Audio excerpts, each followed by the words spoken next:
मैं ये नहीं मानता हूँ कि ये कोई मेरी कंपनी है। मैं ये मानता हूँ कि ये शेयर होल्डर्स की कंपनी है जिसके अंदर दुनिया भर के शेयर होल्डर्स हैं, 1 मिलियन शेयर होल्डर्स हैं। पिताजी कहते थे कि जो मेन जो काम करता है वो वर्कर करता है और वो मैनेजर या इंचार्ज तो एयर कंडीशन ऑफिस में बैठ के पेपर पे कर रहा है।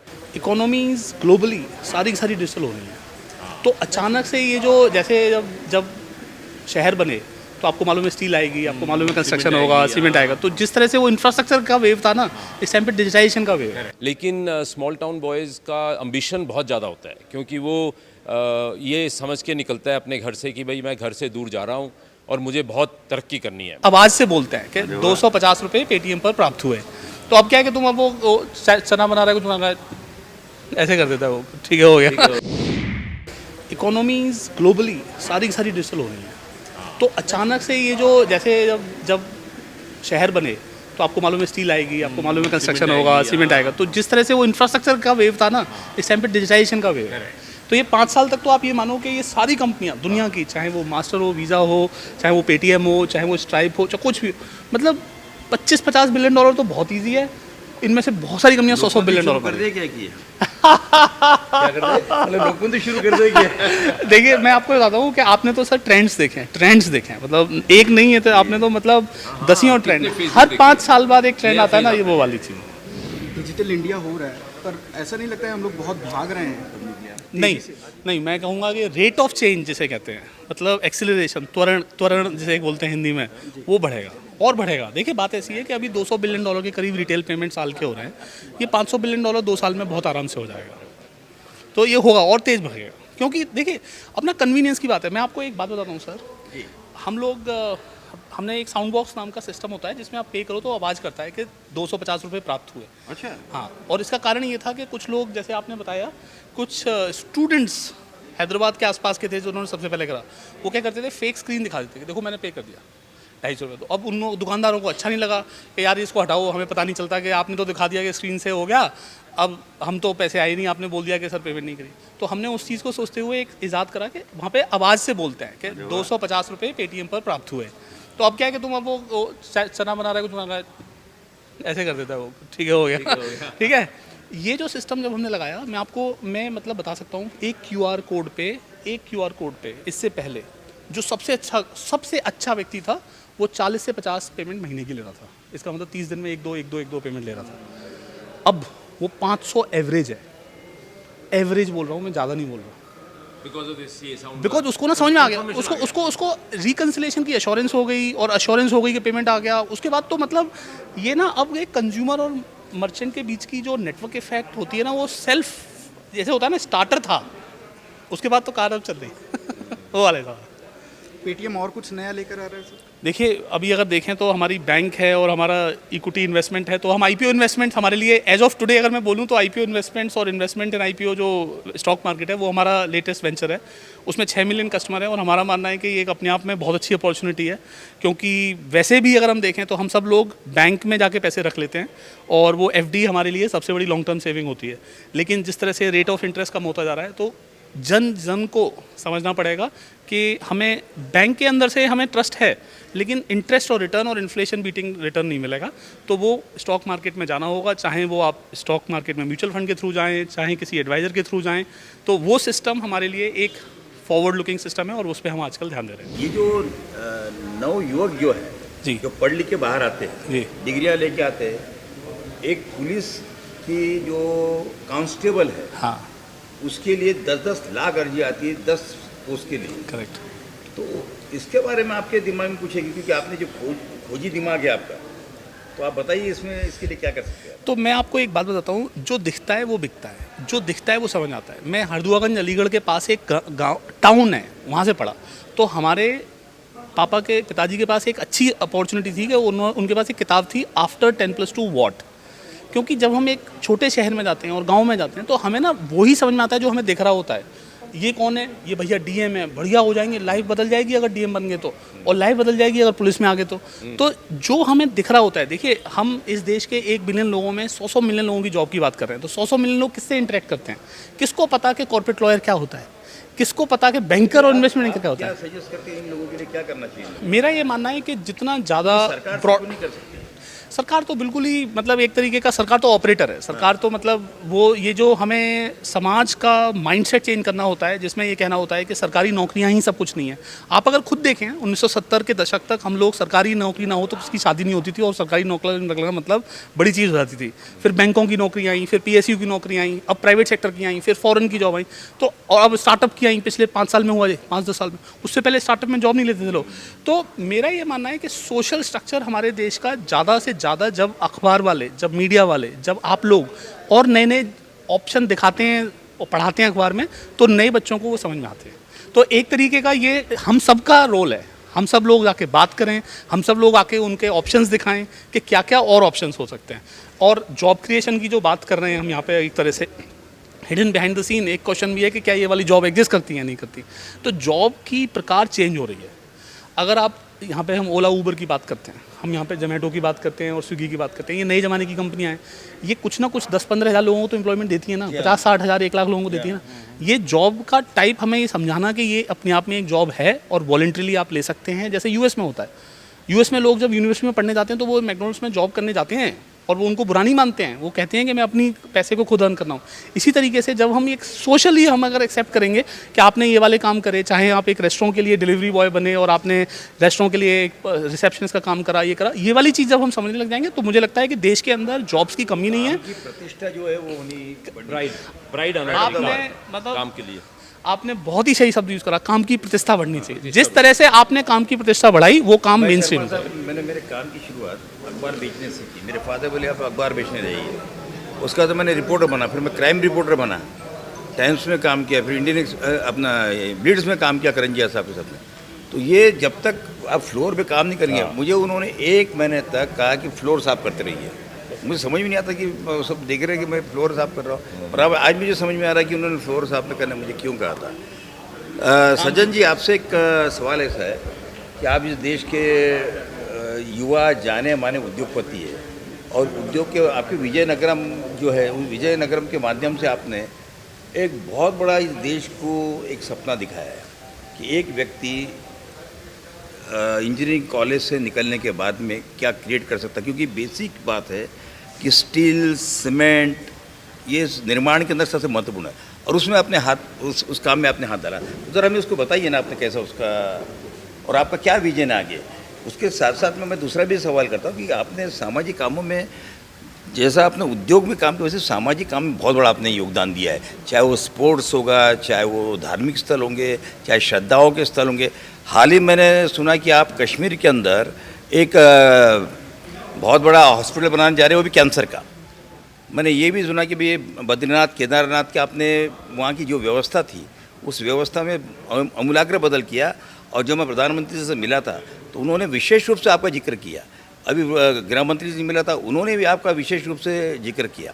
तो एक तरफ लोग ये मानते हैं कि जो उद्योगपति है, एक समय था कि उद्योगपति ने चोर माना जाता था, मगर आज वो पूरा दृष्टिकोण बदल गया है। तो हमें तो संक्षिप्त में बताइए ना कि इसके बारे में आपकी क्या राय है। तो विजय भाई, आपने 2 सवाल किए। एक तो विजयनगर के बारे में कि जो स्टील का, जो इस्पात का जो उद्योग मैंने स्थापित किया, तो वो उसके बारे में तो ऐसा है कि मेरा जो जन्म हुआ वो हमारी फैमिली के अंदर भी इस्पात का छोटा काम था। तो उससे मुझे एक प्रेरणा मिली, अपने पिताजी से प्रेरणा मिली, और वहाँ से मैंने अपना उद्योग जगत का काम शुरू किया। इंजीनियरिंग किया, अपने फादर के साथ बहुत ट्रेनिंग ली मैंने, और उसके बाद बहुत एम्बिशियस था मैं कि भाई मुझे इस देश के अंदर कुछ करके जाना है। तो उस समय ये प्रोजेक्ट लगाने का एक बहुत बड़ा मैंने निर्णय लिया कि विजयनगर का प्लांट लगाऊंगा, और उसके लिए मुझे मेरे फादर की बहुत ज़बरदस्त सपोर्ट मिली, मेरे भाइयों की बहुत सपोर्ट मिली, और वो एक बहुत शानदार एक प्रोजेक्ट बन पाया। तो उसकी वजह से, और दूसरा ये भी था कि हमारा देश एक इतना तरक्कीवान देश है कि यहाँ पर कोई भी आप इंडस्ट्री लगाइए वो बहुत तेज़ी से बढ़ती है, क्योंकि हमारे देश में हर चीज़ की कमी है, हर चीज़ की रिक्वायरमेंट है। चाहे आप डिजिटल की जैसे बात कर रहे थे, शर्मा जी बता रहे थे, ये हरिद्वार के पास कोई गांव से हैं, छोटे शहर से हैं, मैं हिसार से हूँ, तो हम लोग सब स्मॉल टाउन बॉयज़ हैं। लेकिन स्मॉल टाउन बॉयज़ का अम्बिशन बहुत ज़्यादा होता है, क्योंकि वो ये समझ के निकलता है अपने घर से कि भाई मैं घर से दूर जा रहा हूँ और मुझे बहुत तरक्की करनी है, मैं चाहे 18 घंटे काम करना पड़े या 24 घंटे काम करना पड़े, मैं करूँगा। और मेरे जैसे, शर्मा जी जैसे, मेरे ख्याल से हमारे देश में लाखों करोड़ों लोग ऐसे हैं जो अपने घर छोड़ के गए हैं और मुंबई गए, कोई दिल्ली आया, कोई कलकत्ता गया, कोई बेंगलोर गया, कोई हैदराबाद गया, और उन्होंने बहुत तरक्की की है। तो ये तो था मेरा स्टील प्लांट के बारे में और क्या ग्रोथ हो रही है। और भी देश में बने हैं, मगर आपने जो स्टील प्लांट बनाया है वो मुझे ऐसा बताया गया कि ये स्टेट ऑफ आर्ट है और हमेशा की तरह का स्टील प्लांट नहीं है ये। जी, देखिए, जब मैं ये स्टील प्लांट लगा रहा था तो 21वीं सदी आने वाली थी। मैं 95-96 में मैंने इसके ऊपर काम करना शुरू किया। तो मेरा शुरू से यही मानना था कि मैं 21वीं सदी का स्टील प्लांट बनाऊं, जो एनवायरमेंटली बहुत बढ़िया हो, बहुत फ्रेंडली हो, और जिसके अंदर आप जब जाएं तो आपको लगे कि आप एक गार्डन के अंदर जा रहे हैं, एक स्टील प्लांट के अंदर नहीं जा रहे हैं। तो क्योंकि मैंने जितने भी स्टील प्लांट देखे थे हिंदुस्तान में, वो बहुत ही मुझे दुख होता था देखकर, क्योंकि वहाँ पर लोग काला कपड़ा लगा के रखते थे और बिल्कुल काले रंग के, जैसे कोल की माइन से निकल रहे हैं, ऐसे स्टील प्लांट से वर्कर्स बाहर निकलते थे, तो मुझे बड़ा दुख होता था। तो मैंने सोचा कि मैं 21वीं सदी का एक बहुत ही शानदार, बहुत बढ़िया प्लांट लगाऊं, और ऊपर वाले की मेरे ऊपर बहुत मेहरबानी थी, है, और जो मैं करना चाहा मैंने उस हिसाब से किया। तो अपने वर्करों के लिए बहुत ज़बरदस्त काम किया, ऐसा मैंने सुना है। जी, उसमें तो एक्चुअली मेरे फादर का बहुत बड़ा हाथ है, क्योंकि हम लोग जब बचपन में हिसार में पढ़ रहे थे और बड़े हो रहे थे, तब हमारा जो वर्कर्स के साथ में जो कनेक्ट था पिताजी का, उन्होंने बहुत ज़बरदस्त था। फॉर एग्जांपल, मैं एक छोटा सा एग्जांपल दूंगा, शायद ही कोई भी ग्रुप ऐसा करता होगा कि राखी के दिन, जिस दिन राखी बंधी जाती है, हम लोगों को वर्कर कॉलोनीज़ में, वर्कर के घरों में भेजा जाता था कि जितनी लड़कियां उनके घरों में होती थी वो हमारे घर हाथ पे राखी बांधती थी। हर घर पे, हर घर में हम लोग वर्कर के घर में जाते थे और हमारे हाथ में राखी बांधी जाती थी लड़कियों से, तो वो हमारी बहनें थी। तो ऐसा हमारा इतना ज़बरदस्त, तो इसलिए शुरू से हम लोगों ने अपने जो वर्कर्स हैं उनके लिए कॉलोनीज़ बनाई, घर बनाए, और 100% हमारे जितने एम्प्लॉयज़ होते हैं वो हमारे साथ में हमारे टाउनशिप्स में रहते हैं। आज मुंबई में आप ये जो स्लम्स का जो प्रॉब्लम देख रहे हैं, ये क्यों हुआ? उसका कारण ये है कि जितने मिल वर्कर थे, मिल ओनर्स थे, उन्होंने कभी अपने वर्कर्स के लिए, जो अंग्रेज़ों ने चॉल्स बनाए थे उसके बाद उन्होंने नहीं बनाए, तो मिल की दीवार के बाहर ही वो झुग्गी बन जाती थी और वहीं पर वो वर्कर रहता था और सुबह अपना दहाड़ी करने मिल के अंदर जाता था और वो आ जाता था। तो कोई कभी ऐसा कोई टाउनशिप नहीं बनाई, कोई प्लानिंग नहीं करी कि भाई वर्कर को आपको उतनी ही इम्पोर्टेंस देनी पड़ेगी। बल्कि मेरे पिताजी कहते थे कि जो मेन जो काम करता है वो वर्कर करता है, और वो मैनेजर या इंचार्ज तो एयर कंडीशन ऑफिस में बैठ के पेपर पे कर रहा है, वो खुद अपना पसीना और खून की मेहनत से वो काम कर रहा है। तो इसकी वजह से हम लोग की फैक्ट्रीज़ में आज तक हमारे यहाँ करीब मेरे ख्याल से 5 लाख आदमी काम करते होंगे पूरे ओपी जिंदल ग्रुप के अंदर। 5 लाख लोग? हाँ, कम से कम होंगे, इतने में भी ज़्यादा ही हो। तो कोई आज तक कभी भी एक दिन का भी कोई लेबर ट्रबल, कोई लेबर स्ट्राइक, कोई एक दिन का भी हमने कोई काम का कभी हर्जा हुआ हो, या उसकी हमारे यहाँ कोई इंडस्ट्रियल रिलेशंस का कोई डिपार्टमेंट ही नहीं है कि हमको कोई इंडस्ट्रियल, क्योंकि हम खुद अपने आप को इंडस्ट्रियल रिलेशंस के मैनेजर मानते हैं, हमारा ये सिस्टम है। तो इसलिए ये एक बहुत ही डिफरेंट टाइप का है, जो शायद हम लोगों ने इसके बारे में बहुत ज़्यादा बात नहीं की, ना कोई मैनेजमेंट स्कूल ने इसके बारे में ज़्यादा बात की है। लेकिन ये एक मूल रूप से एक हमारी थॉट है, हमारी थिंकिंग है, जो हमारे पिताजी ने हम लोगों को दी है कि अगर आप वर्कर को इज्जत दोगे, उनके साथ आप बहुत प्यार से काम करोगे, उनको अगर उनको 100 रुपया मिलना चाहिए तो आपको उनको 200 रुपया या 300 रुपया देना चाहिए। इससे पहले कि वो मांगे, आप उनको देना चाहिए। ऐसा उनका थॉट था और ऐसा उन्होंने किया।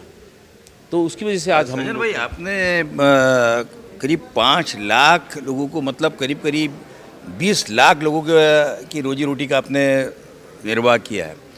तो मैं ये चाहना, ये जो अभी भारत सरकार के दिमाग में जो चल रहा है कि इसको डिसइन्वेस्ट कर देना चाहिए जितने भी सरकारी इकाइयाँ हैं, उसके बारे में आपकी क्या राय है? नहीं, ये मेरे ख्याल से मोदी जी का बहुत ही बढ़िया एक उनका जो स्टेप है वो बहुत बढ़िया है। ये मेरे ख्याल से 5 साल लेट हो गया, हालांकि मोदी जी चाहते थे पहले टर्म में भी ये करना, मेरा उनसे व्यक्तिगत रूप से इसके बारे में डिस्कशन हुआ था कि डिसइन्वेस्टमेंट हमको करना चाहिए। उन्होंने कहा नहीं मैं करना चाहता हूँ और समय आने पर मैं इसका करूँगा। तो थोड़ा लेट हुआ, लेकिन क्या बोलते हैं उसको, देर आए बस दुरुस्त आए, तो वो ठीक से अभी हो रहा है। और जो मैं ये मानता हूँ कि जो प्राइवेट सेक्टर है, अब आज मान लीजिए JSW स्टील है जो आज भारत की नंबर 1 स्टील कंपनी है, तो मैं ये नहीं मानता हूँ कि ये कोई मेरी कंपनी है।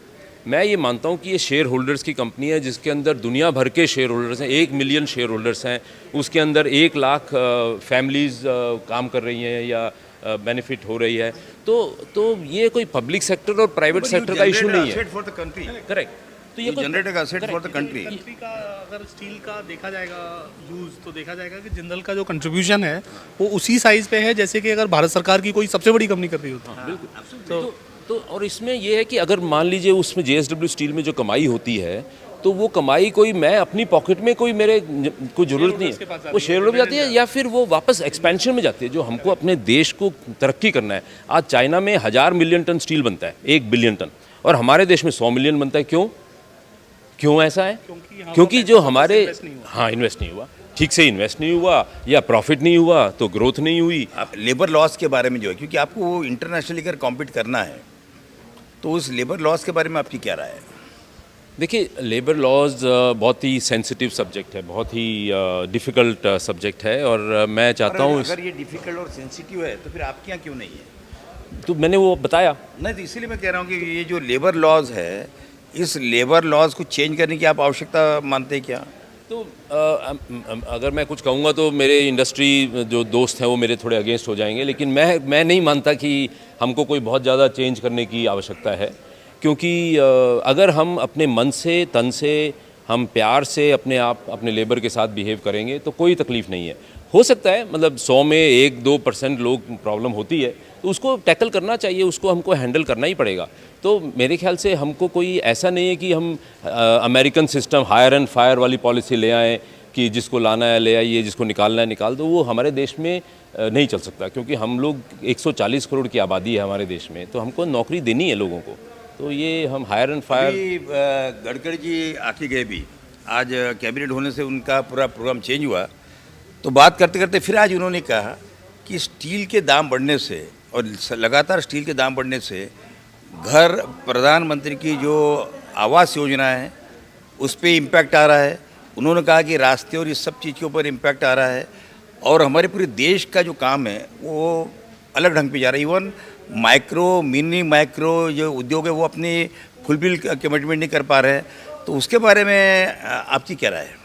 नहीं, ये मेरा भी गडकरी जी से, स्टील इस्पात मंत्री से, कॉमर्स मिनिस्टर से, फाइनेंस मिनिस्टर से, सबके साथ में मेरा भी डिस्कशन हुआ। मैंने भी कई सुझाव दिए कि इसको करने से कुछ फ़र्क पड़ेगा, लेकिन मूल रूप से जो तकलीफ़ है, जो प्रॉब्लम है, वो है कि ये इस समय पूरी दुनिया के अंदर एक सुपर साइकिल चल रहा है, एक कमोडिटी का सुपर साइकिल फेज़ चल रहा है। क्योंकि दुनिया ने, हर देश ने ये पेंडेमिक से बाहर आने के लिए, कोरोना वायरस, कोविड के, बहुत पैसा छापा, और दुनिया भर का, अमेरिका ने $3-4 ट्रिलियन छाप दिया, यूके ने, जर्मनी ने, फ्रांस ने, जापान ने, इंडिया ने। हमारी जितनी इकोनॉमी है उससे ज़्यादा तो $6 ट्रिलियन उन्होंने डाल दिया उसमें। तो अब क्या है कि प्रभाव पड़ेगा ही ना। हाँ, सारी दुनिया कनेक्टेड है किसी ना किसी सप्लाई चेन के हिसाब से, पानी का लेवल है। और स्टील उसका कोर इंफ्रास्ट्रक्चर है। मतलब कुछ भी बनाइए, चाहे आप एयरप्लेन बनाइए, चाहे घर बनाइए, आपको स्टील यूज़ करनी है। तो स्टील का रेट तो एक तरीके से national point of importance topic है। तो आज के तारीख में विजय भाई, आज के तारीख में दुनिया के हर देश में स्टील की शॉर्टेज है। अच्छा, स्टील मिल नहीं रहा है, देखने को नहीं मिल रहा है। चाइना के अंदर भी स्टील की शॉर्टेज है। चाइना इंपोर्ट कर रहा है दूसरे देशों से, जो एक्सपोर्ट करता था वो खुद इंपोर्ट कर रहा है। तो अभी जब कोई चीज़ की शॉर्टेज हो जाएगी तो दाम बढ़ जाते हैं। तो अब उसको आर्टिफिशियल शॉर्टेज क्यों होगी अचानक? क्योंकि रुपया इतना आ गया। अभी हर देश जो है इंफ्रास्ट्रक्चर बनाने में लगा हुआ है। हर कंट्री में कुछ ना कुछ बन रहा है, कहीं सड़क बन रही है, कहीं घर बन रहे हैं, कहीं बिल्डिंग बन रही है, कहीं फैक्ट्री बन रही है। तो सारी की सारी स्टील, और नॉट सारे के सारे देश अपनी प्रोडक्शन के अलावा भी इंपोर्ट करना चाहते हैं। ऐसा ही बाय द वे LNG में भी हुआ है। मतलब ये सारी दुनिया में कमोडिटी का सुपर साइकिल चल रहा है। जो लोग एक्सपोर्ट करते थे वो इंपोर्ट करने लग रहे हैं। मुझे एक सवाल बहुत इंटरेस्टिंग लगता है, और जो विशेष करके इस देश के अलग अलग उद्योगपति को ध्यान में रखते हुए बोल रहा हूँ कि ये जो सोशल आपका जो एस्पेक्ट है, चाहे वो बद्रीनाथ का हो या चाहे कश्मीर का हो, तो उसके बारे में ज़रा हमें बताइए आप। नहीं तो आपने जो ये नहीं देखिए, ऐसा है विजय भाई कि अभी मेरी उम्र 60 साल से ऊपर हो गई है, ठीक है, हो गई और है। तो इसमें अभी अब हमको जो इंडस्ट्री लगानी थी, जो मैंने लगाई, जो काम बढ़ाया, वो तो एक तरीके से एक तरफ चल रहा है। अब हमको देश को अदर देन थ्रू बिजनेस क्या दे सकते हैं, क्या देना चाहिए, कैसे मैं अपना कंट्रीब्यूट करके चाहे 1% करूं, चाहे 0.00001% कर सकूं, लेकिन क्या मैं इस देश को बदल सकता हूं? अगर मैं नहीं बदल सकता इस देश को, तो विजय भाई कोई नहीं बदल सकता। ये मेरी खुद की, मेरे अंदर की भावना है। ये मैं कोई अहंकार से नहीं बोल रहा हूँ, मैं ये बहुत ही नहीं, अपने आप को ज़मीन के ये प्रश्न में मैंने इसलिए कहा कि मैं आपको व्यक्तिगत रूप से भी जानता हूँ कि अहंकार दूर दूर दूर तक आपको छूता नहीं है। जी नहीं, क्योंकि मुझे ये लगता है कि अगर हम अपने धार्मिक स्थल, अपने जो अच्छी टूरिस्ट स्पॉट्स हैं, अगर हम उनको इम्प्रूव करें, तो हम अपने देश को बनाने में हमारा जो एक योगदान है वो कर सकते हैं। तो इसीलिए मैंने यही प्रोग्राम किया है कि मैं हर साल एक प्रोजेक्ट लूँगा इस देश को बदलने के लिए, चाहे छोटा हो चाहे बड़ा हो। और कश्मीर आपके दिमाग में कैसे है? कश्मीर तो क्या है कि मैं एक्चुअली मेरे दिमाग में नहीं आया, वो संगीता मेरी वाइफ जो है, तो उनको आर्ट का और कल्चर का बहुत शौक़ है। तो कश्मीर में, श्रीनगर में हम लोग बचपन में बहुत जाते थे, सब लोग अपने लोग सब जाते थे। तो वहाँ पर बहुत खूबसूरत मुग़ल ज़माने के ये बने हुए गार्डन्स बने हुए हैं, निशात बाग, शालीमार बाग और चश्मे शाही, इस टाइप से डल लेक के ऊपर सब बाग्स बने हुए हैं। तो संगीता के मन में ये आया कि ये 2 बागों को रेनोवेट करना चाहिए, इम्प्रूव करना चाहिए, bring it back to its own glory, past glory. तो उस पर्पज़ से हम लोग दोनों जने श्रीनगर गए और वहाँ पर लेफ्टिनेंट गवर्नर से मिले, वहाँ के सेक्रेटरी से मिले, चीफ सेक्रेटरी से मिले, और हम लोग जाके देखा और उस प्रोजेक्ट को लिया। तब हम लोग ने सोचा कि यहाँ तो बहुत कुछ करने लायक है, बहुत ही खूबसूरत जगह है, हमारे देश का एक बहुत इम्पोर्टेंट पॉइंट है। आफ्टर 370 वहाँ का पूरा माहौल चेंज हो रहा है। मैं वहाँ के लोगों से मिला, जो वहाँ कर लोकल कश्मीरीज़ हैं उनसे मिला, वो भी चाहते हैं कि वहाँ पर चेंजेस आए, बदलाव आए। तो मुझे लगा कि ये हमको करना चाहिए। तो फिर जो गुलमर्ग है, वहाँ पर हम स्कीइंग करने गए आगे श्रीनगर से। तो फिर देखा कि यार ये गुलमर्ग तो स्विट्ज़रलैंड से भी काफ़ी अच्छा है। पहले तो बचपन में तो पता नहीं था क्या स्विट्ज़रलैंड है और क्या गुलमर्ग है, लेकिन अब तो सब देखा हुआ है। तो मैंने कहा ये तो गुलमर्ग को हम स्विट्ज़रलैंड बना सकते हैं। तो फिर मैंने सबसे बात की, होम मिनिस्टर से बात की कि जी मुझे ये करना है। तो बड़ी एक्साइटमेंट हो गई कि ये तो करना ही चाहिए। तो अब जो है हम लोग गुलमर्ग को एक ओलंपिक का वो करने के लिए कि हम विंटर ओलंपिक वहाँ पर लॉन्च करें 2030 का। हाँ, तो उसके लिए अब काम हो रहा है। उसके ऊपर मैं एक मास्टर प्लान बना रहा हूँ, जो मैंने किरण रिजिजू जी से बात की, वो भी आए थे वहाँ पर गुलमर्ग में, लेफ्टिनेंट गवर्नर भी आए, हम लोगों ने सब ने बैठ के बात की। तो मेरा क्या कहना है कि मैंने तो एक छोटा सा रूप से सोचा कि शायद हम ये करें, लेकिन देखिए ऊपर वाले की मेहरबानी आप देखिए, हाँ शर्मा जी, और कि मैंने सोचा और वो आज एक एक्चुअल में रूप लेने की कोशिश हो रही है। ओलंपिक्स के लिए एक जगह बनाना तो बहुत ही इंस्पायरिंग है। I must give it to you. मतलब ऐसा सुन के ही अपने आप में बहुत अच्छा फील हो रहा है। जैसा आपने बताया, कश्मीर के अंदर आर्टिकल 370 के बाद एक तरीके से हम सब लोगों पे, हम सब बिजनेसमैन पे एक रिस्पॉन्सिबिलिटी आती है कि हम वहाँ जाएं और कंट्रीब्यूट करें, कुछ करें। और आप एक रास्ता दिखा रहे हैं, बहुत ही इससे आपके दिमाग में ये भी एक बात है क्या कि वहाँ के युवकों को मेन स्ट्रीम में लाना बहुत ही ज़रूरी है। ये तो अगर विजय भाई, अगर ये हो जाता है कि वहाँ पर विंटर ओलंपिक्स का काम शुरू हो जाता है, तो हज़ारों, वहाँ पर आबादी कितनी है, वैली की आबादी 70 लाख की आबादी है, बस केवल 70 लाख में से मैं समझता हूँ 30-40 लाख को तो काम मिला ही हुआ है। कोई खेती कर रहा है, कोई गाड़ी चला रहा है, कोई ट्रक चला रहा है, काम मिला।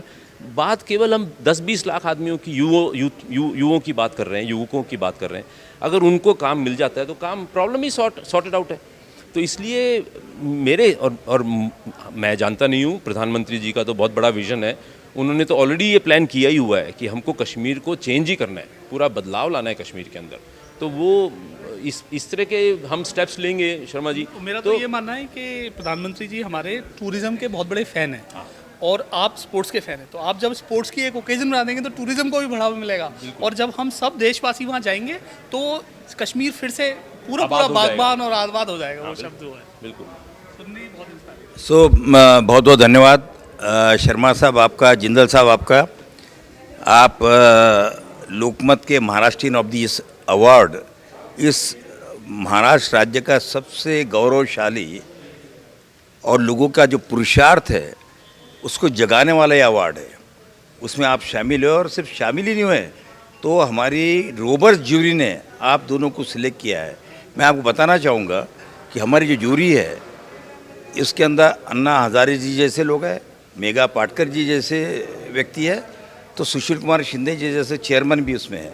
और ऐसे लोगों के बीच में से निकल के छन के आना ये छोटी बात नहीं है। तो मैं आप दोनों को बहुत बहुत बधाई देता हूँ। आप दोनों बदलाव का चिन्ह है। राष्ट्र आप लोगों पे नाज करता है। धन्यवाद।